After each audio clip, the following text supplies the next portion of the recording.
S R flip flop. अभी अपन ने पढ़ा कि कैसे एक एस आर लैच है, जो एक नोर बेस लैच होती है, एक नैंड बेस लैच होती है, कैसे वो परफॉर्म करती है, कैसे अपन उसके इनपुट के थ्रू, यदि इनपुट की वैल्यू अलग अलग है तो कैसे वो मेमोरी होल्ड करती है, क्या ऐसे रीसेट होती है, सेट होती है, क्या ऑपरेशन परफॉर्म होता है, वो अपन ने देखा। लेकिन अपन ने ये भी देखा कि यदि अपन लैच को सिंपली यदि किसी डिजिटल सर्किट में लगाएंगे, अब यदि उसका यदि इनपुट चेंज हो गया किसी कारण से, तो उसका आउटपुट चेंज हो जाएगा, जो कि अपन नहीं चाहते। अपन क्या चाहते हैं कि अपना इनपुट तभी चेंज हो जब अपन चाहें। इसीलिए अपन क्या करते हैं, अपन उसमें क्या करते हैं, क्लॉक इंट्रोड्यूस करते हैं, यानी कि फ्लिप फ्लॉप जो है is nothing but clogged latch. क्या है? Clock latch. तो अभी अपन यहाँ पे एस आर फ्लिप फ्लॉप का सर्किट देखते हैं कि वो फ्लिप फ्लॉप वास्तव में, फ्लिप फ्लॉप क्या है, एक बिट स्टोर करने वाला device. Flip flop is nothing but A one bit storing element, है ना।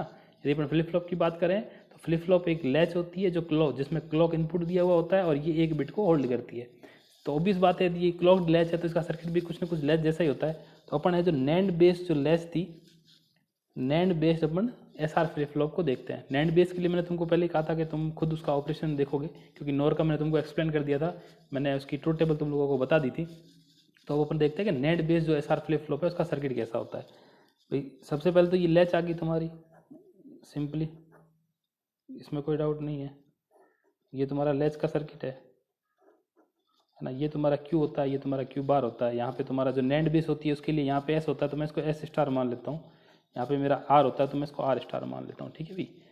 अब क्या होता है कि अब मेरे को क्लॉक का इफेक्ट डालना, तो क्लॉक का इफेक्ट डालने के लिए क्या करता हूँ, मैं एक नैंड गेट यहाँ लेता हूँ, एक नैंड गेट में यहाँ लेता हूँ। मैं इन दोनों में एक इनपुट जो है मेरा क्लॉक देता हूँ, क्या देता हूँ, क्लॉक। और एक मेरा इनपुट दे दिया मैंने एस, और एक मेरा इनपुट दे दिया मैंने आर। तो ये जो सर्किट होता है यहाँ से लेके यहाँ तक, जो ये क्लॉक इनपुट वाला, ये जो सर्किट है जो मेरा यहाँ से लेकर यहाँ तक, इसको मैं बोलता हूँ एस आर फ्लिप फ्लॉप। यानी कि ऐसे लेमन में यदि मैं इसके सिंबॉलिक रूप में बनाऊँ तो सिंबल के रूप में ये होता है मेरा क्लॉक, ये होता है मेरा एस, ये होता है मेरा आर, ये मेरी होती है क्लॉक, ये मेरा आउटपुट होता है क्यू, और ये मेरा complimented output Q Q bar. तो ये जो है ये ऐसे मेरा एक एस आर फ्लिप फ्लॉप होता है। अब ये एस आर फ्लिप फ्लॉप कैसे काम करेगा, कि इसका क्लॉक का इफेक्ट इस पर कैसे आएगा। भाई इसका तो अपन देख चुके हैं कि लेज कैसे काम करती है, कैसे एलिमेंट स्टोर करती है। अब अपन देखते हैं कि क्लॉक इसमें कैसे इफेक्ट डालती है ना। तो अब चूंकि अपने को पता है कि एस स्टार और आर स्टार, अपन इस लेज के ऑपरेशन देखे हैं तो अपने को पता है क्यू और क्यू बार की वैल्यू क्या होती है, अपन ने प्रीवियस उसमें देखा है लेक्चर में। तो अपने को पता है कि जब क्यू एस मेरा जीरो है, जीरो है, जीरो है, वन है, वन है, जीरो है, वन वन है, तो यहाँ तो ये नॉट यूज होती है, जैसा अपन ने देखा पिछली बार। ये 1 0 होती है, 0 1 होती है, और ये होती है मेमोरी। क्या होती है? मेमोरी। यानी कि एज बिफोर, जो जैसा पहले था वैसे सेम आ जाएगा, ठीक है। ये अपन पिछली वाली क्लास में नैंड गेट का मैं तुम लोगों को बता चुका हूँ। नोर गेट का अपन ने ढंग से पढ़ा था पूरा एक ही केस, फिर मैं तुमको नैंड गेट की टेबल बताई दी है ना, ठीक है। अब अपन देखते हैं कि इस पूरे सर्किट में क्यू और क्यू बार एस और आर पे कैसे डिपेंड करी है ना। तो यदि मैं इसको ढंग से देखूँ तो ये एस स्टार जो है वो क्या है, नथिंग बट एस, और क्लॉक का क्या हो रहा है, नेंड हो रहा है। तो एस और क्लॉक का नेंड, यानी कि एस डॉट क्लॉक का बार, तो इसको मैं क्या लिख सकता हूँ, एस बार प्लस क्लॉक का बार, सिंपली डी मॉर्गन थ्योरम से, सिंपल सा। ऐसे ही मैं आर स्टार को क्या लिख सकता हूँ, आर इंटू क्लॉक का बार, तो इसको मैं क्या लिखता हूँ, are bar plus clock bar, ठीक है, कोई दिक्कत नहीं है, बहुत बढ़िया जी। अब अपने इनपुट कितने हो गए, 3 भाई साहब, पहले एस, आर और क्लॉक, और आउटपुट मेरे कितने हो गए, 2। तो अब इसके लिए मैं यदि ट्रूथ टेबल देखूँ, ट्रूथ टेबल में आपको पता है क्या होता है कि इनपुट के हर एक कॉम्बिनेशन के लिए आप आउटपुट की वैल्यू देखते हो। तो इनपुट मेरे कौन से हो गए जी, मेरी क्लॉक हो गई जी, मेरे एस हो गया, और मेरा आर हो गया, और ये मेरा आउटपुट हो गया क्यू और क्यू बार। अब यदि मेरी क्लॉक 0 है, सपोज करो तुम्हारी क्लॉक क्या है, 0 है। यदि क्लॉक मेरी 0 है तो क्लॉक 0 है तो ये क्या हो गया, यहाँ पे देखें तो एस स्टार मेरा क्या हो जाएगा, एस बार प्लस 0, 0 का बार क्या होता है, 1। यानी कि तुमको पता है जब भी तुम किसी के साथ और करते हो 1 का, तो हमेशा क्या आता है, 1। और यहाँ पे भी तुम्हारा 0 का बार करोगे तो तुम्हारा क्या आएगा, 1। तो अब S bar plus 1 is nothing but 1, और are bar plus 1 is nothing but 1। तो यानी कि जब तुम्हारा एस स्टार 1 है, आर स्टार 1 है, तो तुम्हारा ऑपरेशन कौन सा होता है, मेमोरी का। क्या होता है, मेमोरी का। मेमोरी का मतलब तुम्हारा जो प्रीवियस है वही तुम्हारा सेम रहेगा। यानी कि यदि तुम्हारा एस यदि तुम्हारा 0 है और आर तुम्हारा 0 है, सॉरी क्लॉक तुम्हारी 0 है, तो तुम्हारा एस चाहे कुछ भी हो, सॉरी एस चाहे तुम्हारा कुछ भी हो और आर तुम्हारा कुछ भी हो, उससे कोई फर्क नहीं पड़ता। यदि क्लॉक तुम्हारी 0 है तो आउटपुट तुम्हारा हमेशा क्या होगा, प्रीवियस होगा, यानी कि तुम्हारी मेमोरी होगी। क्या होगी, मेमोरी। अब यदि तुम क्लॉक चेंज करते हो, 1 लेते हो, तो क्लॉक 1 लेने से अब क्या होगा, अब देखते हैं कि क्लॉक मैंने 1 लिया, और जो है एस की वैल्यू मैंने 0 ली, आर की वैल्यू मैंने 0 ली। अब देखो मेरा क्लॉक 1 है, एस की वैल्यू 0 है, तो 0 बार में क्या हो गया, 1, और 1 बार क्या हो गया, 0, यानी 1 प्लस 0, यानी कि एस स्टार मेरा क्या आ गया, 0। एस स्टार मेरा 0 आ गया, और जो आर स्टार है जो मेरा वो क्या आ गया, वो भी 1 आ गया है ना। तो जब मेरा एस स्टार 1 है, आर स्टार 1 है, यदि जब मेरा दोनों ही 1 1 है तब मेरी मेमोरी के क्या ऑपरेशन कौन सा होता है, मेमोरी का। तो यहाँ पे मेरा ऑपरेशन क्या हो जाएगा, मेमोरी। कुछ नहीं है, ये सिंपली यहाँ से तुमको एस और क्लॉक की वैल्यू से तुम S star R star calculate कर रहे हो, और एस स्टार आर स्टार की टेबल की हेल्प से तुम यहाँ से वैल्यू लेके लिख रहे हो, है ना। अब मेरी क्लॉक 1 है, क्लॉक अपन 1 मान रहे चारों केस में। यदि अब मेरा एस 0 है, आर 1 है, यदि एस मेरा 0 है, क्लॉक मेरी 1 है, तो मेरा एस स्टार क्या हो जाएगा, एस स्टार मेरा 1 हो जाएगा, और आर स्टार मेरा क्या हो जाएगा, आर स्टार मेरा 0 हो जाएगा। तो 1 और 0, तो आउटपुट मेरा क्या आएगा, 0 1। ठीक है। अब यदि मेरा एस 1 है, आर 0 है, एस 1 आर क्या है 0, और क्लॉक मेरी क्या 1 है, तो एस स्टार मेरा क्या हो जाएगा 0, और आर स्टार क्या हो जाएगा मेरा 1। तो 0 और 1 के लिए मेरा आउटपुट क्या है 1 0, तो मैंने यहाँ लिख दिया 1 0। इस टेबल की हेल्प से लिख रहे हैं अपन, है ना। यदि अब मेरा एस आर दोनों ही क्या है 1 है, तो ये दोनों 1 1 होने की वजह से क्या हो जाएगा, मेरा एस स्टार दोनों क्या हो जाएगा 0 0, क्या हो जाएगा 0 0। तो एस स्टार 0 नॉट यूज, तो यानी कि ये मेरा जो है नॉट यूज आ गया, क्या आ गया, नॉट यूज। आई बात समझ में। तो यानी कि ये जो फ्लिप फ्लॉप है वो मेरा ऐसे काम करता है कि जब मेरा क्लॉक यदि 0 है तो ऑब्वियस बात है वो मेमोरी यानी कि जो तुम्हारी बिट जो तुम्हारी पहले से स्टोर थी उसी बिट को ऐसे कैसे रखेगा। अब यदि मैं क्लॉक चेंज करता हूँ तो मेरे इनपुट के हिसाब से मेरा वो चेंज होएगा। अब मैंने क्लॉक चेंज की, मतलब क्लॉक मैंने 1 रखी, क्लॉक 1 रखते अब मैंने यदि इनपुट में 0 0 0 दिया तो ये मेमोरी वैल्यू जो प्रीवियस वैल्यू है उसी को आउटपुट में देगा। यदि मैंने सेट को 0 किया, रीसेट को 1 किया, तो ये मेरा सर्किट क्या हो जाएगा 0, तो क्यू की वैल्यू तुम्हारी 0 हो गई। सेट को मैंने 1 किया, रीसेट को मैंने 0 किया, तो यानी कि इसका वैल्यू क्या हो जाएगी, क्यू की वैल्यू क्या हो जाएगी 1, तो क्यू की वैल्यू 1 हो गई। और मैंने दोनों इनपुट 1 1 दिए तो ये क्या हो जाएगा, नॉट यूज आ जाएगा। सिंपल सा तरीका है। तो ऐसे तुम्हारा एस आर फ्लिप फ्लॉप यानी कि 1 बिट को होल्ड करने का रजिस्टर जो क्लॉक से कंट्रोल होता है वो कैसे बनता है। तो ये तुम्हारा क्लॉक कंट्रोल लैच है जो कि क्या है, तुम्हारी एस आर फ्लिप फ्लॉप की तरह काम करती है। अब जो इस फ्लिप फ्लॉप के कुछ कैरेक्टरिस्टिक होते हैं, ये अपन ने इसकी ट्रूथ टेबल देखी। अब मैं इसको एक बार ढंग से ट्रूथ टेबल बनाऊँ इसकी, यदि एस आर लैच की, तो ट्रूथ टेबल क्या होती है इसकी कि ये मेरा क्लॉक है, ये मेरे एस है, ये मेरा आर है, और इसके मेरे आउटपुट जो है वो मेरे क्या क्या है, क्यू है और मेरा क्यू बार है ना। यदि क्लॉक 0 1 1 1 1, यदि ये क्लॉक है ये कुछ भी है तो कोई फर्क नहीं पड़ता, आउटपुट मेरा हमेशा क्या आएगा, प्रीवियस आएगा, यानी कि मेमोरी आएगी। ये मेरा 0 0 है, ये मेरा 0 1 है, ये 1 0 है, ये 1 1 है, यहाँ पे भी मेरा मेमोरी आएगी, ये 0 1 आएगा, ये 1 0 आएगा, ये मेरा क्या होता है, नॉट यूज्ड होता है। तो अब इसी में इसकी ट्रूथ टेबल की हेल्प से इसकी मैं क्या बनाऊंगा, कैरेक्टरिस्टिक इक्वेशन या फिर कैरेक्टरिस्टिक टेबल बनाऊंगा और एक्साइटेशन टेबल बनाऊंगा। तो सबसे पहले मैं देखता हूँ कि इसकी कैरेक्टरिस्टिक टेबल किससे बनती है। क्या कैरेक्टरिस्टिक्स टेबल, तो कैरेक्टरिस्टिक टेबल क्या होती है, कुछ नहीं होती है कि तुम्हारे जो क्लॉक है,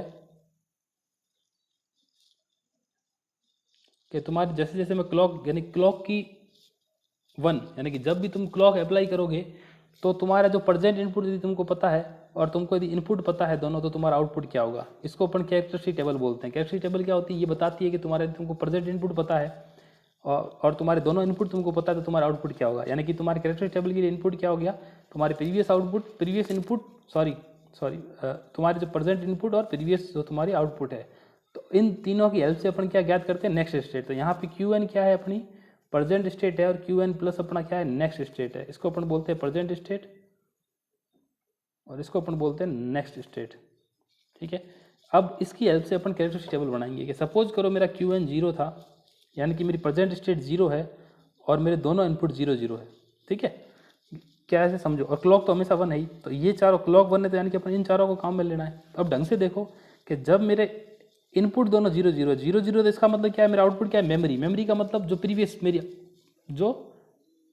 जो मेरी स्टेट है, तो यानी कि जो मेरी जो नेक्स्ट स्टेट होगी वो क्या होगी, प्रीवियस स्टेट मेरी क्या है 0, तो क्यू एन प्लस 1 क्या हो जाएगा, एग्जैक्टली 0 हो जाएगी, कि जो मेरी पिछली वाली थी। ठीक है, तो ऐसे अपने कॉम्बिनेशन क्या क्या बनेंगे, ये तुमको पता है 3 इनपुट है तो कितने कॉम्बिनेशन बनेंगे, है ना। अब देखो कि प्रीवियस, अब मेरा इनपुट यदि 0 और 1 है, तो 0 और 1 के लिए क्या होता है, मेरे क्यू क्या हो जाता है 0, यानी कि अपनी स्टेट क्या हो जाती है 0, तो ये मेरा क्या हो जाएगा 0। अब मेरा इनपुट 1 और 0 है, यानी कि 1 और 0, तो मेरा आउटपुट क्या हो जाता है 1, तो मैंने लिख दिया 1। अब देखना ढंग से कि यदि मेरा एस और आर 1 1 है, तो 1 1 के लिए मेरा क्या है, नॉट यूज, तो अपन यहाँ क्या लिख देंगे, नॉट यूज। अब तुम यदि याद करो कि जब के में अपने पढ़ा था तो मैंने कहा था कि जब अपने किसी भी स्पेसिफाइड इनपुट के लिए जब अपना आउटपुट स्पेसिफाइड नहीं होता तो वो क्या कहलाती है, डोंट केयर। क्या कहलाती है, डोंट केयर। तो ये वास्तव में नॉट यूज क्या है, कुछ नहीं है, बल्कि क्या है, डोंट केयर है। ठीक है, फिर वापस 0 0 0 0 का मतलब प्रीवियस कौन सी है तुम्हारी 1, तो ये वापस 1 आ गया। 0 1 है तो क्या 0, 1 0 है तो 1, 1 1 है तो नॉट यूज का मतलब नथिंग बट क्रॉस। ठीक है, अब इस की हेल्प से, इस तुम्हारे कैरेक्टरिस्टिक टेबल की हेल्प से अपन इसका वो अपन Qn+1 का एक्सप्रेशन निकाले, तो Qn+1 के एक्सप्रेशन के लिए अपन क्या बनाएंगे, के मैप बनाएंगे। के मैप कितने का बनेगा 8 का, क्योंकि इसमें कितने हैं 3 वेरिएबल है। यहाँ पे यदि अपन 8 का वो बनाए तो ये यहाँ पे अपन Qn मान ले, Qn और Qn बार। ठीक है, यहाँ पे मेरा क्या हो जाएगा SR मान ले 0 0 0 1 1 0 1 1, तो यहाँ 1 कहाँ पे, यहाँ पे डोंट केयर 1, तो ये क्या आ जाएगा क्रॉस क्रॉस 1 1 और 1। ग्रुपिंग करें तो ये 4 की ग्रुपिंग और ये ऐसे 2 की ग्रुपिंग, तो मेरा जो Q है Qn+1 की जो वैल्यू क्या आ जाएगी S+R बार Qn। ठीक है फ्रेंड्स, तो यानी कि ये तुम्हारी कैरेक्टरिस्टिक टेबल्स है। इस कैरेक्टरिस्टिक टेबल से तुमने इसकी कैरेक्टरिस्टिक इक्वेशन निकाली। कैरेक्टरिस्टिक टेबल तुमने किससे बनाई, ट्रूथ टेबल से। ठीक है, अब अपन बनाते हैं इसकी एक्साइटेशन टेबल। क्या बनाते हैं, एक्साइटेशन टेबल। एक्साइटेशन टेबल जो है वो किससे बनती है, ये इससे बनी, ये इससे बनेगी। ठीक है, एक्साइटेशन टेबल में क्या होता है कि अपन क्या करते हैं कि अपने को यदि प्रेजेंट स्टेट और नेक्स्ट स्टेट दे रखी होती है तो अपन पता कर सकते हैं कि उसके इनपुट क्या होंगे ना, SR। ठीक है, अब जैसे कि सपोज करो मेरी प्रेजेंट इनपुट 0 है, ये 0 है, तो यहाँ पे देखो अपने को ऐसे केस देखने हैं जहाँ पे मेरी प्रेजेंट इनपुट 0 है, नेक्स्ट स्टेट क्या है 0 है। तो पहला तो केस ये हो गया 0 और 0। दूसरा केस कौन सा है 0 और 0। ठीक है, ये दोनों केस है, इसके अलावा और कोई केस नहीं जहाँ पे मेरी Qn 0 और Qn+1 क्या है 0 है, यानी कि प्रेजेंट स्टेट और नेक्स्ट स्टेट दोनों 0 0 है। तो ये पहला केस है, ये दूसरा केस है। इन दोनों केस में तुम्हें क्या देखना है, इन दोनों केस में तुम्हें क्या देखना है कि तुम्हारा इनपुट क्या है। तो S तो 0 0 है और R क्या है 0 1 है। तो इसका मतलब क्या है कि तुम्हारा S तो हमेशा 0 रह रहा है और R तुम्हारा क्या हो रहा है 0 भी हो रहा है 1 भी हो रहा है। तो अपन क्या लिखेंगे डोंट केयर, यानी कि R कुछ भी उससे कोई फर्क नहीं पड़ता, 0 है तो भी वो वही आएगा और 1 है तब भी वही आएगा। तो अपन क्या लिखते हैं डोंट केयर। फिर अपन देखते हैं Qn मेरा 0 है, Qn+1 है। तो Qn तो मेरा 0 और Qn+1 तो मेरा ये केस हो गया, ये देख रहे हो, ये 0 और 1। ठीक है, तो इसके लिए मेरा इनपुट क्या है, S क्या है 1 है, R क्या है 0, तो मेरा क्या है 1 0। ऐसे में 1 0 के लिए देखूँ तो प्रेजेंट इनपुट मेरा 1, सॉरी प्रेजेंट स्टेट मेरी 1, नेक्स्ट स्टेट मेरी 0 कहाँ है 1 और 0। तो इसके लिए मेरे इनपुट क्या है 0 1, तो मैंने लिख दिया 0 1। ऐसे ही 1 1 1 1 के लिए मेरे पास 2 केस हैं, पहला ये और दूसरा ये 1 1 1 1। अब तो इसमें इनपुट क्या है, R तो 0 है लेकिन S 0 और 1, यानी कि S कुछ भी हो सकता है तो डोंट केयर, और R जो मेरा क्या हो सकता है 1, तो ये मैंने लिख दिया 1, सॉरी 0, सॉरी R क्या है 0, इन दोनों केस में क्या है 0। तो ये तुम्हारी जो बन गई एक्साइटेशन टेबल। ठीक है, आई बात समझ में। तो अपन कैसे ट्रूथ टेबल से कैरेक्टरिस्टिक टेबल बनाते हैं, कैरेक्टरिस्टिक टेबल से अपन कैसे कैरेक्टरिस्टिक इक्वेशन निकालते हैं, और फिर कैरेक्टरिस्टिक टेबल से कैसे एक्साइटेशन टेबल बनाते हैं ना। तो जो ट्रूथ टेबल होती है उसमें क्या होते हैं, इनपुट्स होते हैं और जो तुम्हारे क्यू कॉम्प्लीमेंटेड और नॉन कॉम्प्लीमेंटेड आउटपुट आएंगे। और कैरेक्टरिस्टिक टेबल में क्या होती है, तुम्हारे प्रेजेंट स्टेट और यदि तुमको इनपुट दे रखे तो आउटपुट क्या होगा। और एक्साइटेशन टेबल में क्या है कि तुम्हारे यदि तुमको प्रेजेंट स्टेट और नेक्स्ट स्टेट दे रखी है तो तुम्हारे इनपुट क्या होंगे। तो ये सब इसकी एक तरीके से कैरेक्टरिस्टिक होते हैं किसी भी फ्लिप फ्लॉप के। अब तुम्हारे लिए जो असाइनमेंट है, असाइनमेंट 2 का क्वेश्चन 2 है, उसमें तुम्हें क्या करना है, तुम्हें जैसे मैंने यहाँ पे Qn+1 का एक्सप्रेशन निकाला है वैसे तुमको यहाँ पे S और R के एक्सप्रेशन निकालने, किसके, S और R के with the help of this table. Okay, ठीक है, ये तुम्हारा S हो गया, ये तुम्हारा R हो गया। इसमें 1 क्या है, यहाँ पे डोंट केयर है, यहाँ पे इसमें R कहाँ, यहाँ 1 है, यहाँ डोंट केयर है। इनपुट कौन कौन से, 2 इनपुट है, तो तुम्हारे 4 इनपुट का के में बनेगा, तो दो के लिए S के लिए अलग बनेगा, R के लिए अलग बनेगा। तो तुम्हें S और R के एक्सप्रेशन निकाल के और एज ए असाइनमेंट 2 में एज ए क्वेश्चन 2 करके लाना है। ठीक है, थैंक यू।